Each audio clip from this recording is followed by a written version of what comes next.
All right, let's go ahead and get started. And I'm going to go just swing down through here and mute everybody. Alan would like to start off by making a few comments. And so if you see one of the squares on your screen is Al, that's Dr. Alan Pratt, and he prepared that presentation, that wonderful presentation. I'm going to get all of them on there. And we're going to turn it over to him. So you guys can mute yourself or I'll mute you for you. There we go. Well, good evening, and I appreciate your interest in Zane Grey and the Mormons. And there are three things I want to share with you that I didn't include in the presentation that I thought were interesting. The first one is I would really like to see the original manuscript of Heritage of the Desert. I don't know where that is, but I think it might offer some interesting insights to see what kind of changes Harper's made to that original manuscript as they change the others pretty significantly.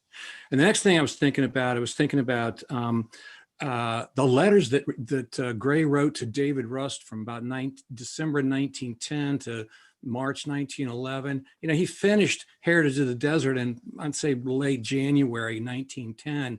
And while he's writing those letters, he tells he tells Rusty, you know, I'm not interested in hunting really. Yeah, we can do a little bit out on the side, but I'm primarily interested in going to Mormon communities, seeing Mormons, Mormon pioneers, he calls them, and then quote, etc., whatever that means. So I think at that point, even before, just as he finished Heritage of the Desert, he already had another Mormon novel in mind. So I thought that's interesting. I wanted to work that into the presentation. I forgot to.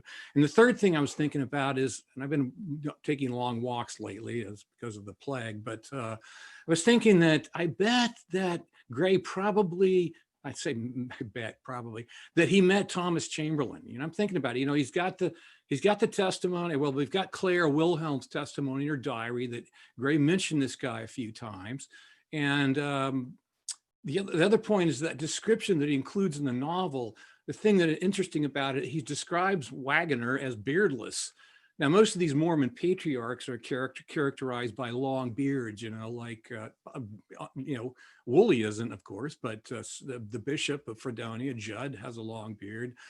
Emmett has a long beard. And as I imagine it, most men had long beards from the photographs I've seen. So that was something that registered if he indeed saw him. Now, there are photographs. Chamberlain was pretty famous because he went to prison for his polygamy, and there's pictures of him in jail wearing a striped suit, clean shaven, and he's the most prominent figure in the group of polygamists that are in jail at that point.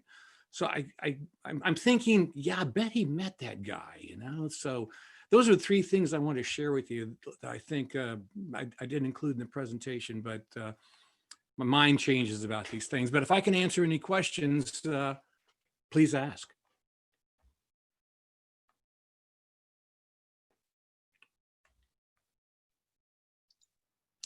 There was a Nebuchadnezzar in there, and I was curious about that person because there's an artist, Western artist, sculpture in Prescott, Arizona, by the name of Bill Nebuchadnezzar, same spelling of the last name.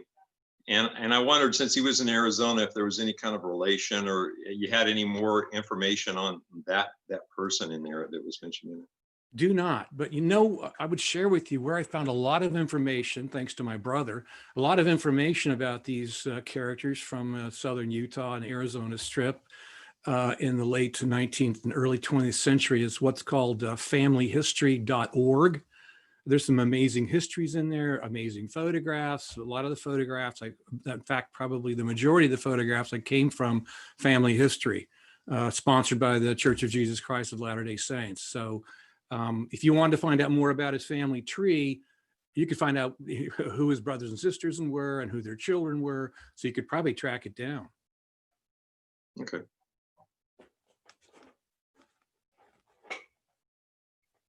Alan, is that familysearch.org or family history? It's familyhistory.org. Okay, because there's a Mormon site called familysearch.org. Len, what is it? Which is it? I believe it's familysearch.org. Yeah, familysearch.org. Amazing collection of information in there, and it's free. You can get in there and look around. It doesn't cost anything. Hi, Alan. This is Dan. I've got a wives.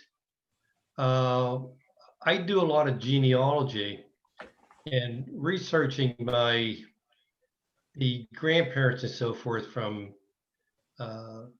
Eastern Europe. A lot of women married men, it appears, out of necessity. Could that have been some of the instances with some of the women for the Mormon wives, the additional wives? A huge recruiting effort took place in England in the 19th century. And there is some suggestion that some of these women married to provide an opportunity to come to the United States because the LDS Church was providing a passage to the United States and then travel arrangements to Salt Lake City Valley. I don't know if these women felt compelled to marry. I don't know. Stenhouse was from England. You might get a kick out of reading her autobiography. She was from England and she participated in what was happening there. And she talks about how the women are marrying men. And she loves the Mormon church, by the way, until she discovers the idea of polygamy and she starts becoming uncomfortable with that. But that's the best I can answer that question.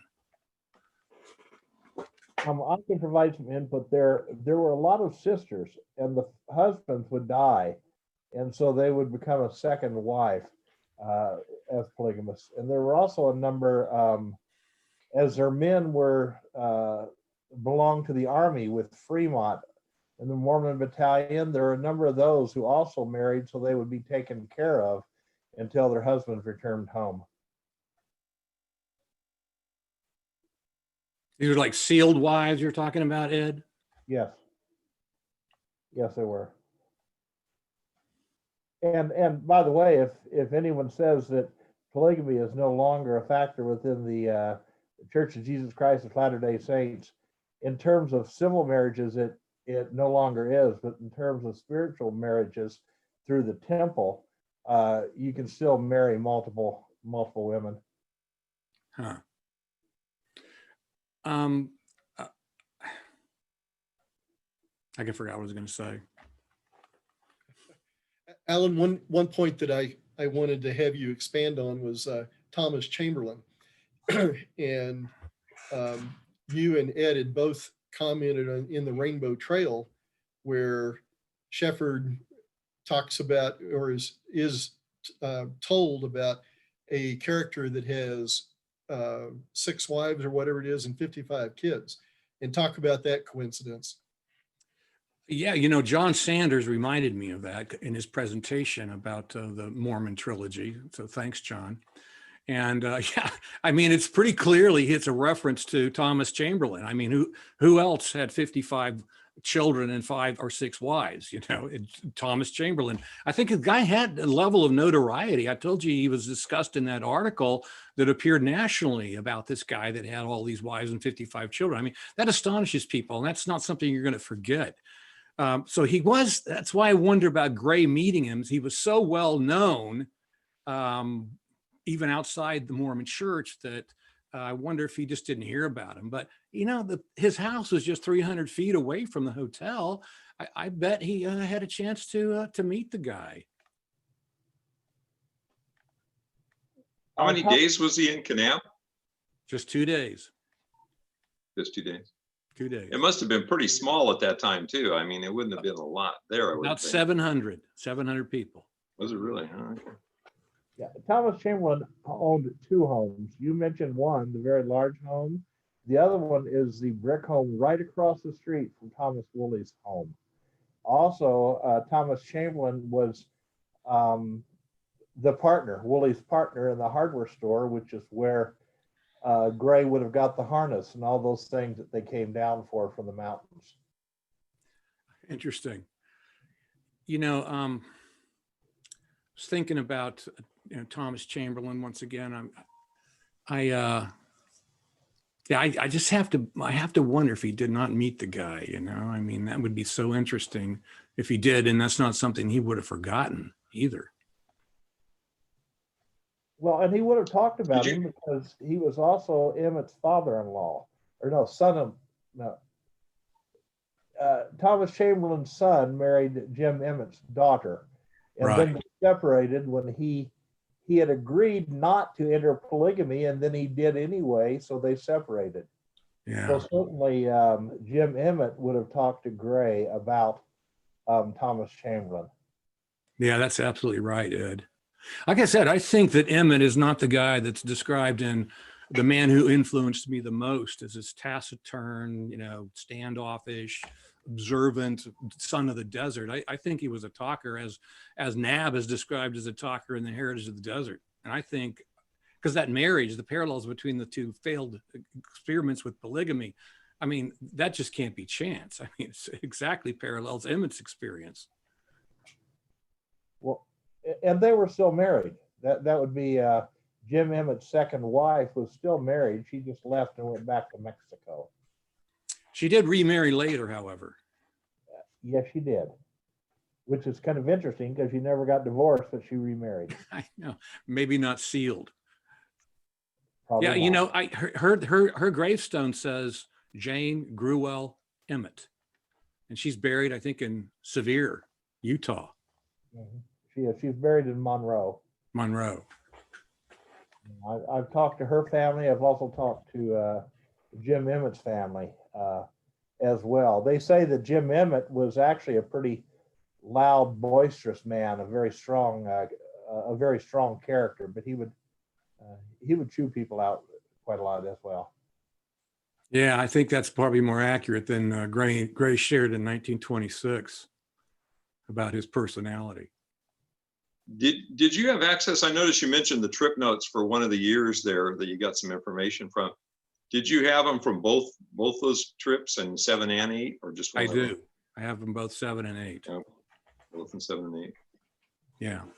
And no mention in those of him at all. That's weird. No. One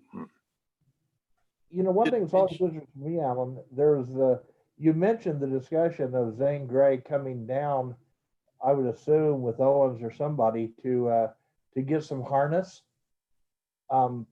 Wouldn't that have been another opportunity that he would have had to go out to Pipe Springs? How long was he down for? He didn't come down. He's in Kanab when he buys those harnesses during the 2-day stay. Well, the book didn't- said he was up there and came back down. That he was on the mountain and they traveled to Kanab to get the harnesses. Well, no, what I read is that that's what he did in Kanab. He picked up when in Kanab, he picked up some harnesses. They didn't come back from Palo Plateau back to Kanab. The other one is the trip with the, what was his name? The polygamous, the unpolygamous man who went up with to get the horses. I'm not sure who you're referring to. Oh, you quoted him, but he talked about meeting. Yeah, that was Robert Church, who lived in Panguitch. Okay. Well, when was that he would have met them going up? Well, the crime was registered in October of 1904. That's when Sanders made his complaint. So that's when they had to have passed each other in House Rock Valley or somewhere. Certainly. And that's so interesting that the son is just recalling the life of his father and just mentioned that this arduous 2-week trip they took to House Rock Valley to deliver grain to B.F. Saunders, who's the guy that accused Emmett of cattle rustling. About just a comment about Pipe Springs. I didn't want to get into that, but I don't, as I mentioned, I don't think Gray made it to Pipe Springs. And there's a number of reasons that I think that. Interestingly enough, in that Rollaway Saloon, that book I referenced, Rowland says that the information Gray got about Pipe Springs came from contacts and experiences that he had in Fredonia. Yes.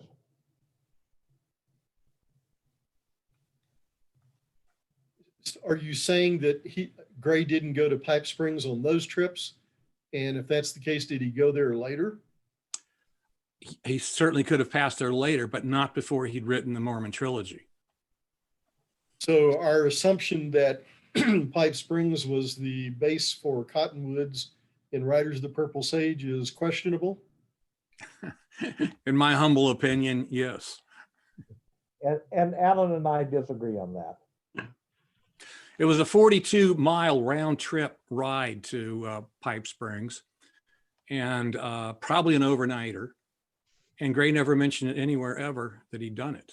And he was Isn't it exhausted. plausible that Gray could have heard about Pipe Springs from Woolley or anybody else there who wanted to tell him about the Mormon pioneer experience?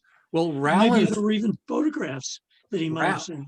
yeah, Rowland's note says that this is where he heard about the secret village with the sealed wives in it, Pipe Springs, and the fort there, that someone told him about this in Pipe Springs, maybe Emmett, you know, because I think Emmett told him quite a bit. There's a You're gentleman blowing who's a a hole in one of our carpenter. biggest theories. There's a gentleman who's a carpenter who lived in Fredonia in 1907 and 1908, who is doing repairs out at Pipe Springs. And he talked about riding with Zane Grey and showing him the countryside. Now, did they make it to Pipe Springs? I don't know, but he certainly was doing repairs in the countryside. You know, Ether Wood, who met Gray on the North Rim in 1907, in his autobiography, recalls how around the campfire, Gray talked about his travels around the world. Well, that didn't take place because he'd never been out of the country at that point. So I think this is kind of one of those Zane Grey slept there kind of things.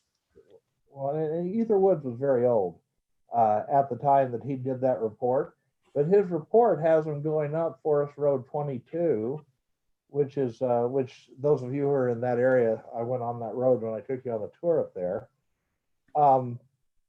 And Zane Grey going down into the copper mine that was along the way, and a number of those other activities. And I'm trying to figure out how him coming up Forest Road 22, which comes right out of Fredonia, connects with the other information that Zane Grey reported in his books, because I don't know of any such trip.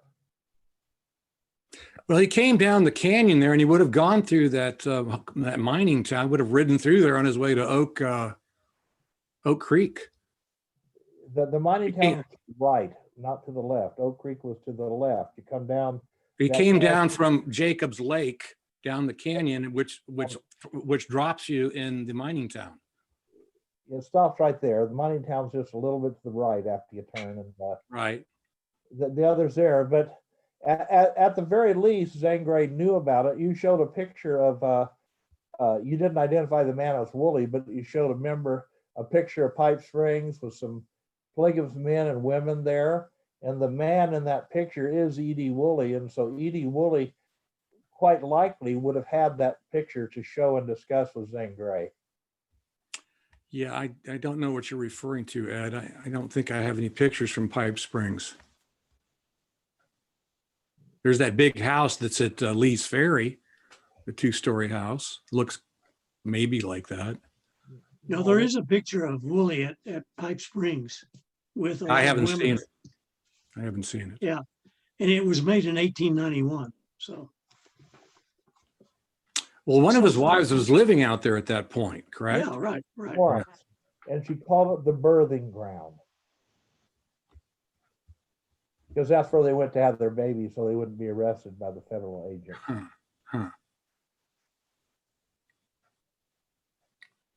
I want to throw in here that I just completed a video. Well, we're in the final stages, the remembrance video for tomorrow, and I've included a lot of pictures, thousands, but there are a number of them from our trip to Pipe Springs. I think, when was that? During the Provo Convention? I forget. Yes, it was. There are some really nice shots of the house, of the grounds, of the outside portions, and so on. if you haven't been there, or if you want to get a picture of what it was like to be there. So Yeah, I missed that. The other picture that's important that you may have is the one of the big house in Moccasin, which is very consistent with the big house, Collier Brandt's house in Riders of the Purple Sage in terms of the design and look and everything else. I guess I haven't seen that either. That's a question I've had for a while, Alan, whether or not Moccasin ever played any role in any of those stories. It appears that Gray perhaps had an opportunity to get there, but probably never did. But it seems like the little village of Moccasin is classic for some of the villages that he described. And that particularly that big house and the town being right on the honeymoon trail, I can't help but think that at some point in time, Gray was curious about the honeymoon trail and perhaps rode a few miles on it. Possible. And in that way got to Moccasin, but that's pure theory on my part based on what Ed has told me. So if I'm wrong, I blame it on Ed. You know, what strikes me is I think that the secret town in Rainbow Trail where the sealed wives are hidden. Now that reminds me of Pipe Springs. I can't remember the name of that town. Do anybody remember that? I'm not sure. Of course, Fredonia means free women. That's the name of the word. And that, of course, the federal agents wouldn't go across the border into Arizona. So they also hid a lot of the polygamous wives in Fredonia, and Fredonia means free women. But you know, the town in Rainbow Trail is secret. It's a secret. Yeah, I don't think it had a name. I think it was an unnamed village. There's a Fredonia, New York, just about 25 miles south of where I sit. So I'll have to go down there and see if there are any free women down there. But my other thought, Alan, was that I always thought the redstone or slate lined waterways at Lee's Ferry at Lonely Dell seemed to be more similar to Witherstein Ranch than Pipe Springs.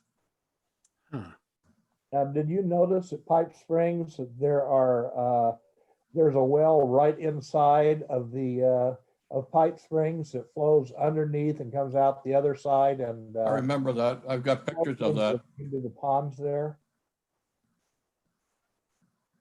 That definitely matches his description in Riders of the Purple Sage. But Witherstein's mansion never struck me as the fortified fortress that, what's the name of that fortress out there? Windsor Castle. Yeah, Windsor Castle. I mean, that is a fortress. It's a fortress now, but I wonder if it had those big double doors when it was originally built. It was built as a fort against the Indians. And Yeah, so it was built for that purpose, but never used because the Indians had settled by that time. And I think, I could pull it up, but I think that Rise of the Purple Sage talks about a very masculine building that was built with big timbers and things like that as well. In the 1891 picture of Windsor's Castle, it does not have those double doors. It's just an opening there into the courtyard. Yeah, I think I've seen that picture too. So I have too. maybe the basis of my question.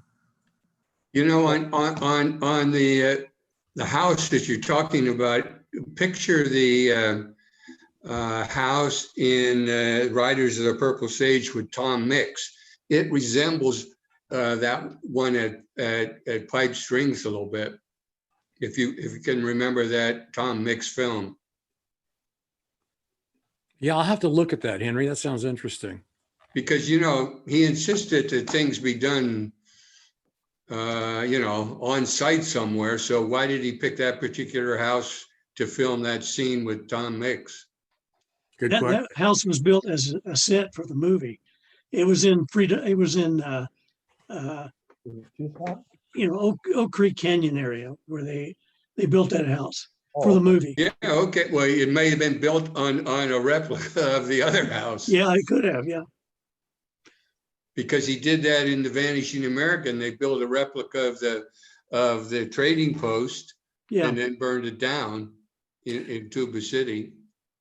Is what year did that Riders film come out with Mix? 1925, I think. Yeah. I'll 1925. check that out. I'll check that out.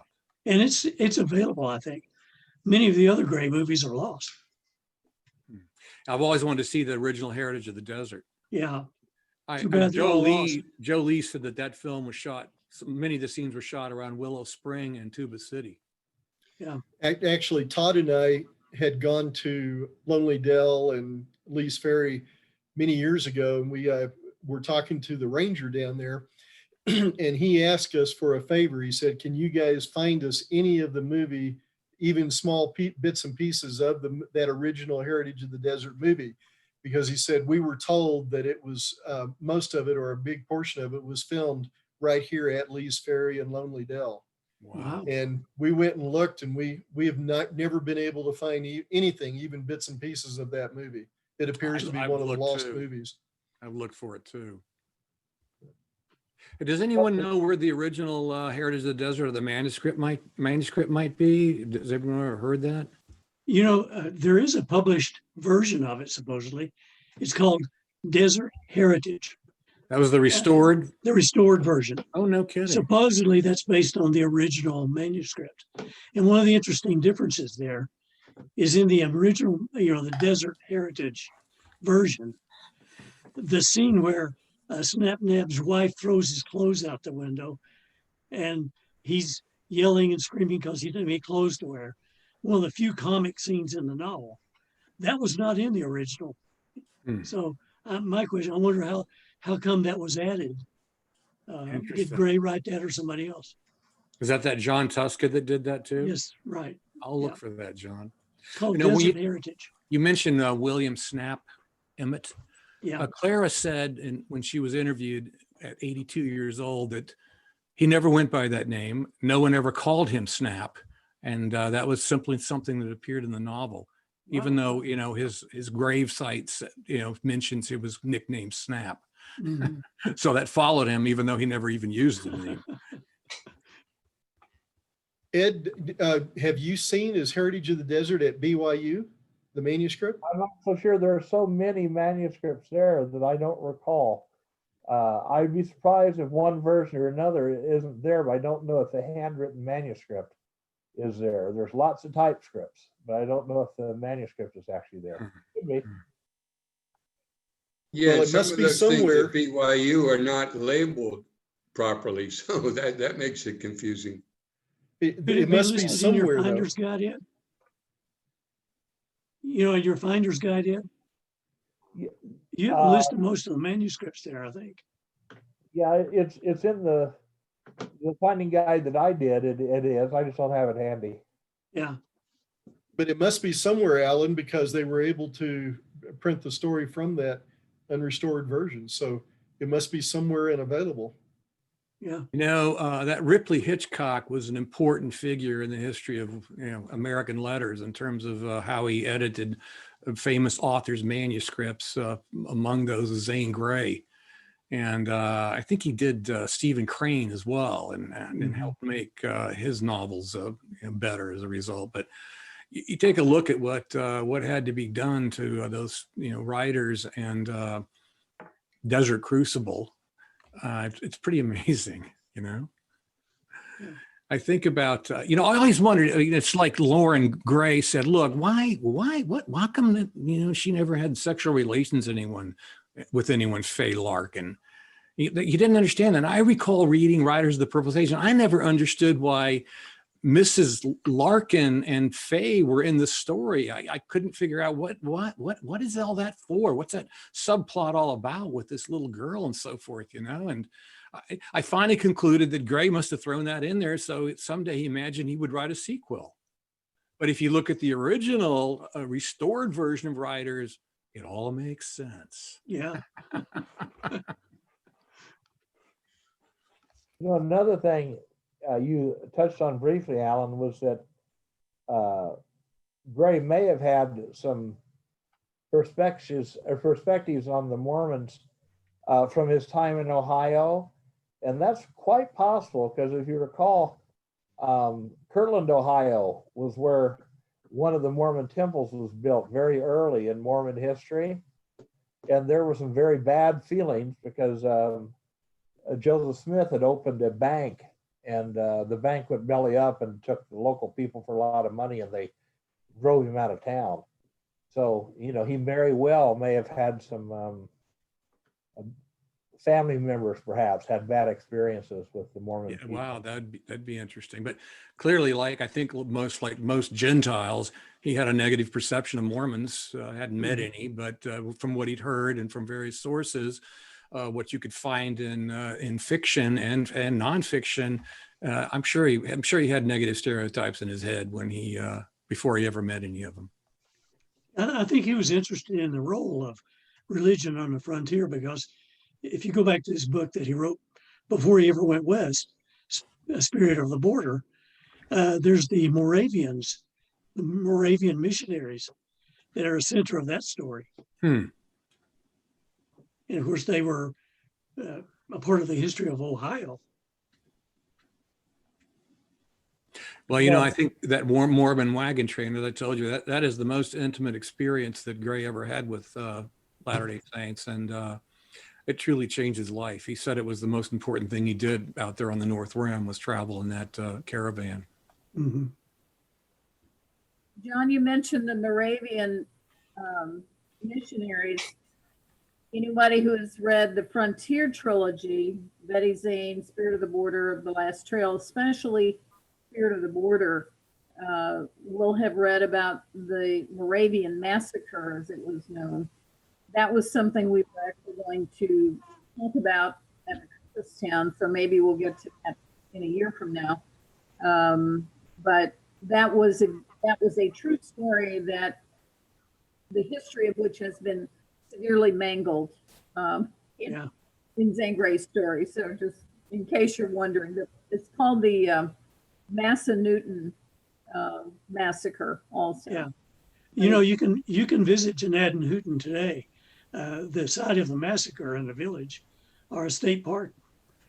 So that would be very interesting. Yeah. You know, just a couple hours ago, Harvey sent me these manuscript about the journal of Nicholas Roosevelt travels in the North Rim around, I guess, Gallup and Fredonia and North Rim, et cetera, that area. And I was looking through it, and when he describes his experience with Mormons in Fredonia and Mormons in general, it is scathing. The guy has no use for them whatsoever. It's unreal. And incidentally, it's his father, Teddy Roosevelt, who sides with Reed Smoot and helps him get seated in the Senate, you know, in that debate. Alan, there's quite a bit in there about Woolley and Nicholas's feelings towards him. Which is that right? Yeah. Yeah. If you go back and look at it, he's very specific. And I'm just wondering if Zane Grey might have had some negative feelings that he didn't really express in his journal, but that it influenced his writing in the books. Well, you know, it's curious to me that Elder Tall is, you know, he's the worst. And in the Church of Jesus Christ of Latter-day Saints, most adult males are elders. And so that's not like a special high position. Ultimately, the bishop would be higher ranked in terms of leadership, I think.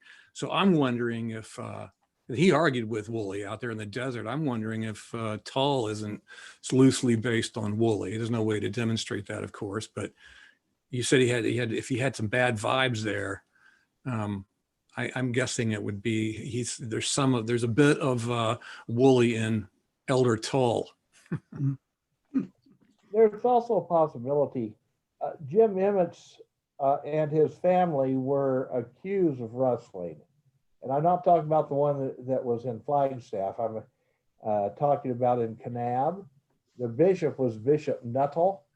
and he brought over a third-party jurist from St. George, and they tried to get Jim Emmett convicted of rustling. They did convict his father and his brothers of rustling, and they were not excommunicated, disfellowshipped from the Mormon Church.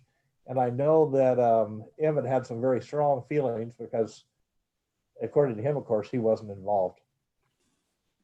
When did Well, that happen, Ed?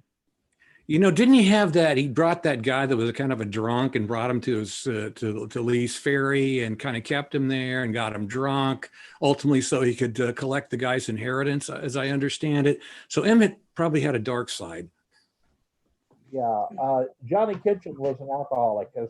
What was his name? What was his name? Johnny Kitchen, Right.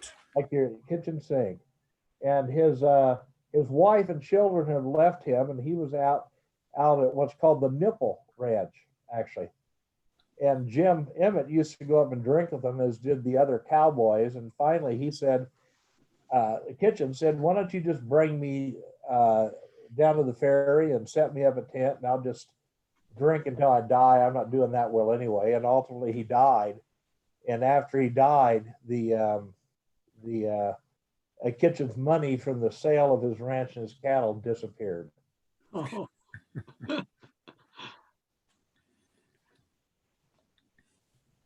You know, the other one that you mentioned was Zane Grey reading Spirit of the Border in Fredonia.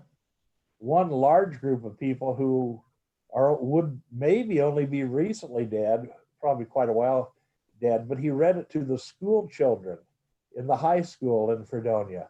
And that building, the site is still there. It's just an empty block, but that was just 2 blocks away from the hotel where he perhaps stayed at some time in Fredonia. I thought David Rust introduced that novel to Fredonia, but you know what? He didn't live in Fredonia at the time. He was living in Kanab, I believe, and actually he was a school principal further north at some point. So I always wondered how that got circulated in Fredonia. If I were guessing, it would have been your relative, Alan Estella Pratt. Again, she was just right across the street from there. By the way, Estella Pratt, her uncle was a gentleman named Parley Pratt, who was killed for convincing another man's wife to go west with him. And then he came back east, that's Parley Pratt did, and the ex-husband knifed him on the road and left him there to bleed to death. I looked into that pretty carefully, Ed, because I thought maybe one of these kidnappings might be connected, because some people accuse Parley Pratt of kidnapping that woman. It's not quite what happened ultimately, but some people called it kidnapping. And as a matter of fact, some people suggest that the Mountain Meadows Massacre was in part a response to Parley Pratt being killed in Arkansas. mm.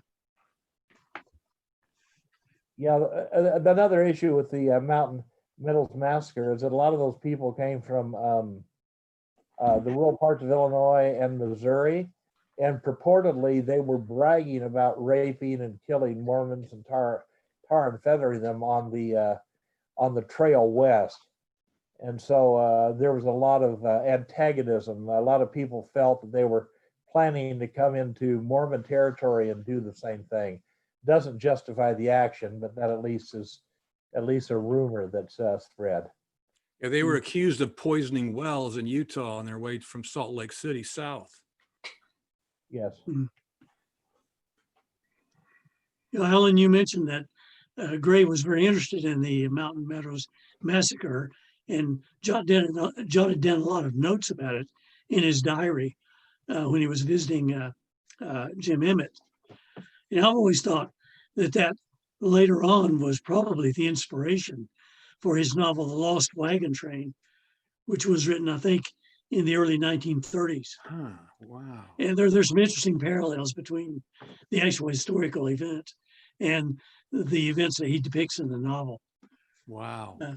So Yeah, there's a character in the novel, Stephen Latch, who's sort of a John D. Lee kind of character. Interesting. That was Jim Emmett too that likely shared that information about John D. Lee at Yeah. Lee's Ferry. So there's once again Emmett, you know, being very talkative and sharing the dark parts of Mormon history, let's say. Yeah. So Emmett's not quite the guy we imagine he was. Yeah. And of course, Gray later met Joe Lee, who was grandson, I believe, of John D. Lee. So I don't know if he could have gotten any information from Joe Lee about that.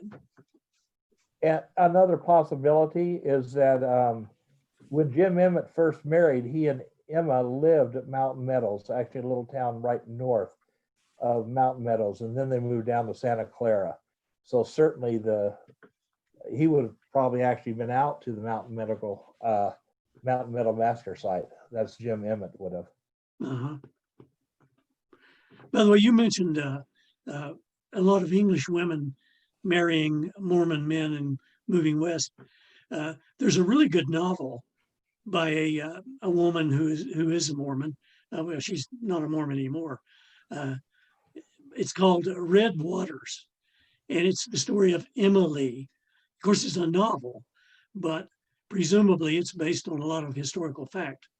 So Emma Lee was from England, and she moved to America and married John D. Lee. And so it's an interesting story about one particular English woman becoming a Mormon plural wife. And when she married John D. Lee, she knew he was a polygamist. I mean, he had dozens of wives, apparently. So that's a very interesting novel. Judith Friedman I think her name is Friedman. Judith Friedman. It's called Red Waters. Red Waters. It's very much an anti-Mormon novel, though. Yeah, but Judith was born into a Mormon family, and she has since, of course, left the faith, I guess. Yes. I think it was interesting those two books I mentioned by those two women who both were polygamists and became disenchanted with it, that they never ever mentioned any, and they got all the dark stuff in there that they could get their hands on, they imagine. They never mentioned any women being taken forcefully, you know. I mean, and if they knew about it, I'm very sure they would have put it in there. But nevertheless, Gray relied on that, which became a cliche in, you know, dime novels, the early 20th, late 20th century, about Mormon antagonists, that they were kidnapping women and marrying them off, you know. And of course, you mentioned those magazine articles that were so popular in 1910, 1911, that were diatribes against Mormons, I guess. Yeah, there were a number. There's a important distinction between civil and marriages for all time and eternity in the Mormon faith. And so Joseph Smith, when he received the revelation about polygamy, one of the arguments that he made was that that they could be married forever, whereas their marriage to their other husbands was only until death. I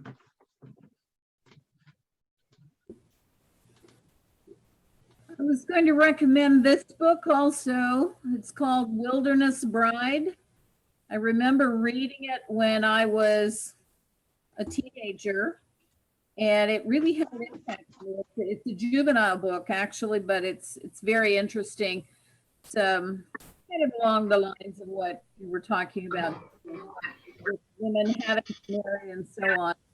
This young woman was part of the wagon train, wherever, as I recall. She fell in love with a young man who was not Mormon, since his mother had married a Mormon, and he was accompanying her. He was the doctor, and his mother was very ill. So that's how she came to be on the train and traveling with them and so on. But it's very interesting. Annabelle and Edgar Johnson, I think it's from 1960, something like that. Also a novel, not a historical, but pretty interesting. Good story. You know, I thought it was interesting how Grosset and Dunlop started marketing Heritage of the Desert as a novel about polygamy. and with the female protagonist. That was very clearly what they thought would sell, and that was about 1911, 1912 when they switched their approach to marketing Heritage of the Desert. When I first joined the society, the first trip to Mormon Lake was my first convention, and Zane and Chuck Pfeiffer were two people that spent quite a bit of time with me. When Chuck talks about the Mormon trilogy, he calls them the pillars, and he believed that that Zane Grey intended to write all three of those novels from the very beginning. He said that Heritage of the Desert was talking about the positive impact that spirituality can have on people.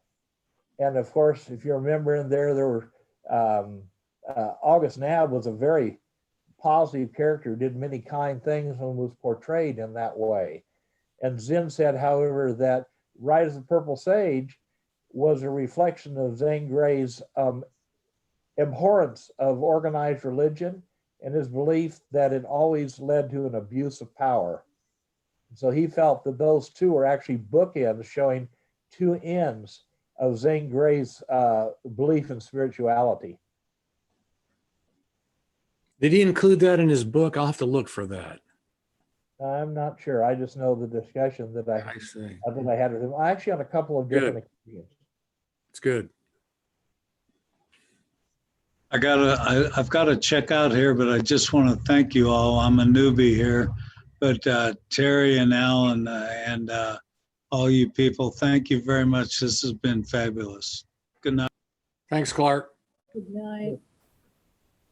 Ed, going back to what you said a minute ago, I think that Gray was more spiritual than we have heretofore thought. I think we've been carried away by the romance of his novels, and we haven't paid as much attention to his spirituality as perhaps we should have. And the reason I can say that now is because of the project that you and I got into a couple of years ago. And it seemed like it was something almost out of the blue that Gray wrote, yet there it is, a very spiritual or spiritual-based, biblical-based essay.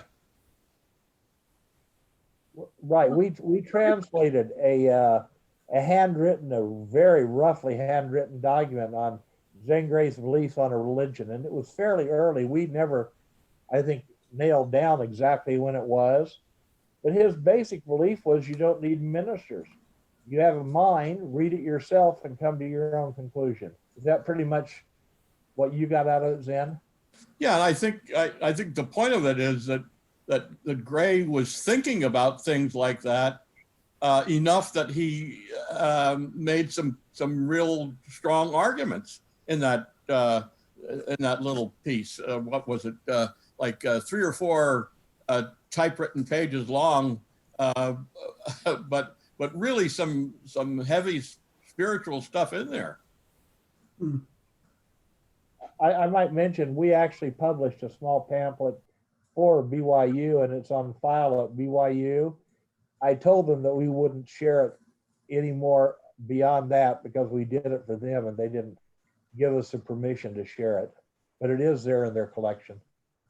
And I think that some of his spirituality came out in Man of the Forest, which is one of the reasons why I like Man of the Forest so much, because in those and Henry and I were just talking about this, in those 3 sort of middle chapters there, when he talked about religion and what it meant to him and what nature meant to him, I think Gray was much more religious than his output suggests to us. And Zen, weren't the 2 Mormon brothers in Man of the Forest based on real Mormon people? Yes. It was there was a horse ranch south of Greer owned by 4 brothers, and John Butler hired 2 of them to be wranglers and camp helpers for for Gray's trip in 1916 into the White Mountains, and they might have provided. I think one of them was a minister of the church, and I think Gray or they might have provided to Gray some even more spirituality, and particularly as it relates to nature. I wanted to I had a long conversation with Chuck a number of years ago about Gray's belief in intuition. The subject came up because my PhD dissertation research was on intuition and how to measure same, basically as a way of proving that it exists to begin with. And when I mentioned that to Chuck, he got all excited, and he actually sent me, not that I can read it, Zane's going to have to help me with this sometime, sent me a little note that had all his tiny little scrawls about all of the pages in various of Zane Gray's books that referred to intuition. And so I got to thinking about that, and as I would read each new book again, I started paying attention to where he mentioned intuition in any context whatsoever. Almost every single book, pay attention sometime, next time you're reading, every single book I've read in recent years, or reread as the case may be, he mentions intuition in some context at least once, and sometimes several times. He usually puts it down to women's intuition, by the way, of which there is no such thing. Let me just tell you, there is no research, including my own, that shows women are more intuitive than men. We just call it that because women are willing to talk about it and men are not. In that, they call it gut instinct, by the way, men do. Just saying. But that was a very interesting side angle, and I at some point want to follow up on all of those little notes that Chuck gave me about intuition in Zane Gray's writings. I think there's a good article there, and it would be an interesting study also to see exactly how he reflected on that, or how he codified that, how he languaged that concept, because it's not what I understand about intuition in general. I think it was probably more in the context of the understanding of his time, which was a little primitive, frankly, but interesting nonetheless. Throwing that out, talk among yourselves. There is another book, Robber's Roost. You may remember, I think it was the Trasker family in Blue Valley were Mormons, and they took in the people who were on the run. The locals say that Zane Grey actually came and met one of their ancestors on a train on the way to Salt Lake City, who told them some of these stories, and actually told them the story about wildfire, that this gentleman had actually captured wildfire and given it to his daughter. So there's at least a purported connection in Wayne County, Utah as well. I don't want to end this if people want to continue talking, but it kind of allowed an hour for the presentation and or discussion, and that's happened.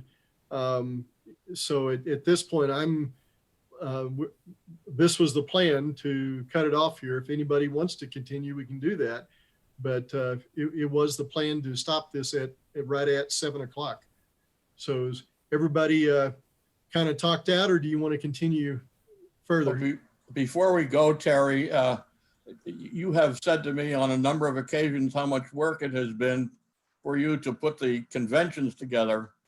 And it occurs to me that you have probably put in as much, if not more, work on this one, even though we're still in our living rooms, as you have in any other convention. So my thanks to you as a member. of the Zane Grey West Society for all your hard work in putting this all together. Yeah. And kudos to Alan for a great article. Well done. Well done. Great presentation. Thank you, John. Good job, Alan. Thanks. And I know Terry's been doing a lot of work. That's He totally has. true. It's going well. Yeah. All right, well, very good. At this point then, why don't we go ahead and close down? Tomorrow, there is no Zoom session, but there will be a couple of presentations. We've got one by Ed, and Roseanne and I are working on the other one. So we'll hopefully have that one ready to go here this evening. And I'll put Do out those- And do we look at I was those just gonna, during the day? Is that it? Yep, just look at it anytime during the day on YouTube, and I'll get you the links. And so just watch Later. them on YouTube at your own pace. Now, Wednesday, crossing my fingers, Jim Dark is going to give us another YouTube video that will be an introduction to the movie Man of the Forest. And then you can watch Man of the Forest on your own whenever you want on YouTube. We've given you that link, and I'll send that out again. And then hopefully we'll be able to have a Zoom session right after that with Jim and discuss the movie. Now, I Is don't that have where the, that ice cream social is? no, but you can bring popcorn to the movie. How about that? Oh, Or right. ice cream. you can bring ice cream too. You I can could bring bring ice cream. I might share one thing about my presentation tomorrow, and actually it's a resource. I worked with the National Park Service out of Lackawaxen to put together a online links to all the finding aids for all of the Zane Grey repositories that we've been able to find, collections. There are 31 of them in 17 different institutions.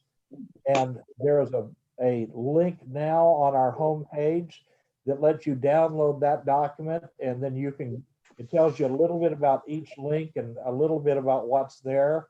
And then you can simply take the link and put it in. It'll take you directly to the collections. And as you'll see, if you haven't seen it already, the entire original manuscript of Betty Zane is at the University of Texas handwritten document. Wow. And it's all online. You can download Ed- the entire 435 copies. Ed, thank you for doing that. That's something that we've needed for years, at least for as long as I can remember in the society. And you've done a great job pulling that all together. So thank you for that. Yeah. And one thing I wanted to ask Terry, how do we get to the Google documents of the society, which has all of the magazines, the society magazines? Yeah, I have shared that on a couple of occasions in various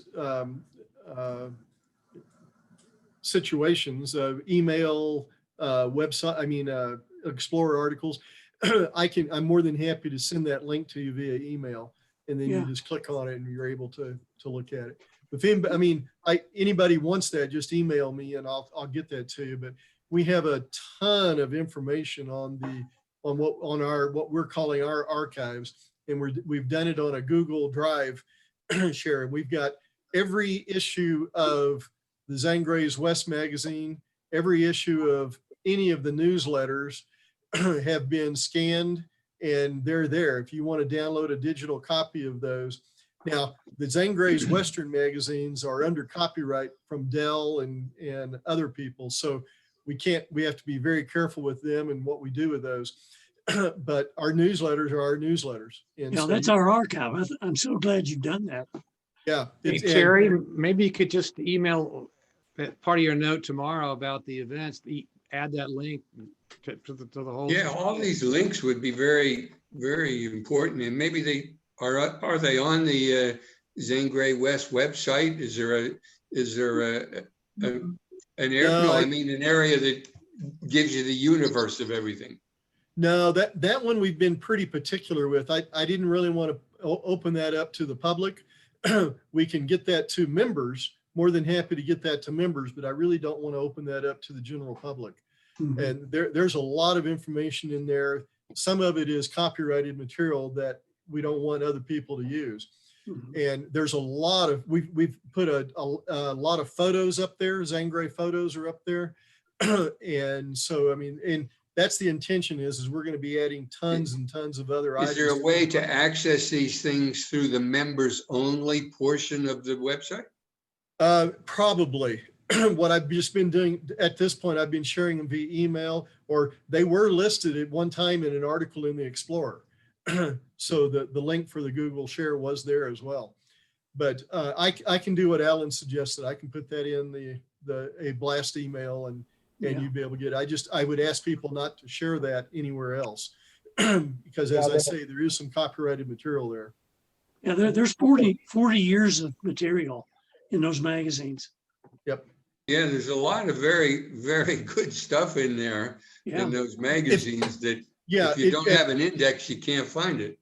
Well, that's the problem. We don't have an index for the newsletters. Well, we have a minor index that covers portions of them, but that's not actually, I don't know if that's actually on the archives or not, but certainly anything in the last 10 years has not been linked into that finding aid.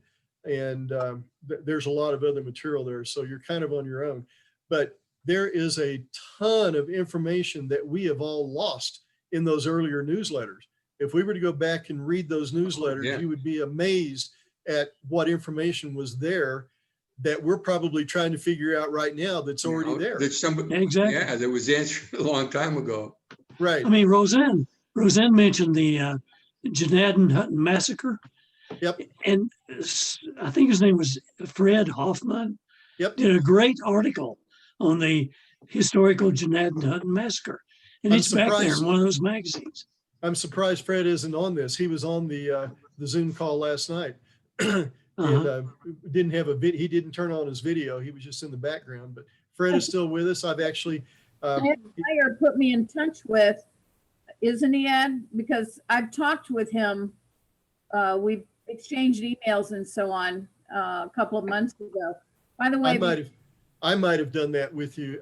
Fred actually contacted me 6 months ago and said, I'm going through and cleaning out all my stuff, and I have all of this correspondence between me and GM Farley.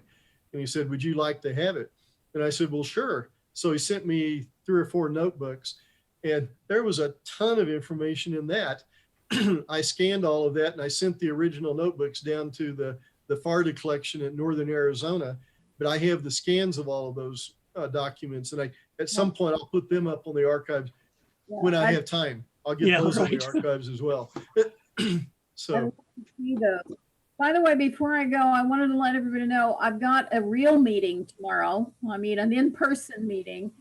I'm secretary of another organization, so I have a conflict. I cannot miss this other meeting, so I won't be there, but don't be surprised. And I'll be back. See you afterward, but you know. Well, again, tomorrow there is no Zoom session. You get a break. And all you have to do is watch Roseanne's Remembrance presentation and Ed's research presentation. And so watch those on your own. And then on Wednesday, we'll have you watch the movie. Hopefully we'll get to see a video with Jim. And then hopefully Jim can get on a Zoom session with us to discuss the movie.